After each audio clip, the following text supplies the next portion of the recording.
So that will be a question that's raised, but we really have to be careful, because we may all be saying in a few minutes or a few hours' time, well, actually it was a gas explosion, and all this political speculation may not be relevant to what has happened. Yes, I mean, I'm just reading as you talk to us, Bridget, and please stay with us for the moment, that the epicentre of the explosion, at least on some of the news wires, seemed to be between the Prime Minister's office and the Oil and Energy Ministry, which were both badly damaged. And I know you've been watching these pictures with us, Bridget, but the scale of the blast does seem to be very large, doesn't it?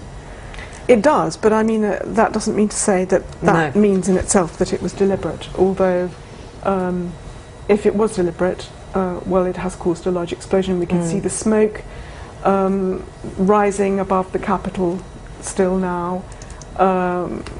We have seen that a lot of buildings had their windows blown out. Yeah. Of course, in a built-up area like this, where there are a lot of government buildings and high-rise buildings, there will be a lot of glass that shatters, because there will be a lot of plate glass and a lot of high buildings, and therefore they're vulnerable to that sort of damage. But if you look there on the street, it clearly is a scene of some devastation, although still people on the streets.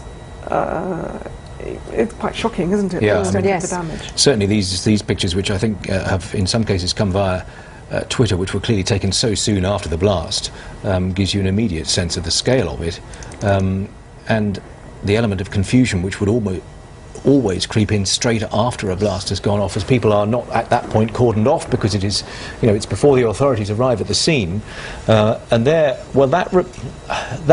may or may not be significant, of course, because there was a report, wasn't there, about a car, I think Reuters talking, Bridget, about a car having been found damaged nearby. Well, you would always, if you were there and thinking about this in journalistic terms, about what might it be and what might be the motivation and what might be the relevant elements, you would say, well, is there a mangled car? And lo and behold, there is. That doesn't necessarily mean it's relevant.